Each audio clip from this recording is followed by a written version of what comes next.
ಶಿರಟ್ಟಪುರದಿಂದ R ನಗರ ನಿವಾಸದತ್ತ ಪವಿತ್ರ ಗೌಡ ಸಾಗ್ತಾ ಇದ್ದಾರೆ. ಮನೆ ದೇವರ ದರ್ಶನದ ಬಳಿಕ ಆರ್ ನಗರದ ತಮ್ಮ ನಿವಾಸಕ್ಕೆ 6 ತಿಂಗಳ ಬಳಿಕ ಮರಳುತ್ತಾ ಇದ್ದಾರೆ.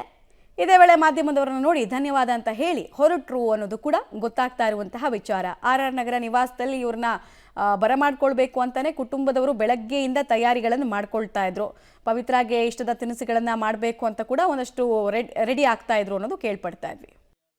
ಸಹ ಕುಟುಂಬೇನ ವರ್ಗೇನ ಏವಂ ಗುಣವಿಶೇಷಣ ದರ್ಶನಾಮದಯಸ್ಯ ದೇವದಾದರ ದೋಷಾವರ್ಯ ಅಥ ದೇವದಾದ್ರಿ ವಜ್ರಮಣೇಶ್ವರ ಸ್ವಾಮಿ ದೇವತಾಯ ಸಹ ಕುಟುಂಬೇನ ವರ್ಗೇನ ಏವಂ ಗುಣವಿಶೇಷಣ ದರ್ಶನಾಮದಯಸ್ಯ ದೇವದಾದರ ದೋಷಾವರ್ಯ ಅಥ ದೇವದಾದ್ರಿ ವಜ್ರಮಣೇಶ್ವರ ಸ್ವಾಮಿ ದೇವತಾಯ ಏವಂ ಗುಣವಿಶೇಷಣ ವಿಶಿಷ್ಟಾಯಾಂ ಸಹ ಕುಟುಂಬೇನ ವರ್ಗೇನ ಏವಂ ಗುಣವಿಶೇಷಣ ದರ್ಶನಾಮದಯಸ್ಯ ದೇವದಾದರ ದೋಷಾವರ್ಯ ಅಥ ದೇವದಾದ್ರಿ ವಜ್ರಮಣೇಶ್ವರ ಸ್ವಾಮಿ ದೇವತಾಯ ಸಹ ಕುಟುಂಬೇನ ವರ್ಗೇನ ಏವಂ ಗುಣವಿಶೇಷಣ ದರ್ಶನಾಮದಯಸ್ಯ ದೇವದಾದರ ದೋಷಾವರ್ಯ ಅಥ ದೇವದಾದ್ರಿ ವಜ್ರಮಣೇಶ್ವರ ಸ್ವಾಮಿ ದೇವತಾಯ ಏವಂ ಗುಣವಿಶೇಷಣ ವಿಶಿಷ್ಟಾಯಾಂ ಸಹ ಕುಟುಂಬೇನ ವರ್ಗೇನ ಏವಂ ಗುಣವಿಶೇಷಣ ದರ್ಶನಾಮದಯಸ್ಯ ದೇವದಾದರ ದೋಷಾವರ್ಯ ಅಥ ದೇವದಾದ್ರಿ ವಜ್ರಮಣೇಶ್ವರ ಸ್ವಾಮಿ ದೇವತಾಯ ಸಹ ಕುಟುಂಬೇನ ವರ್ಗೇನ ಏವಂ ಗುಣವಿಶೇಷಣ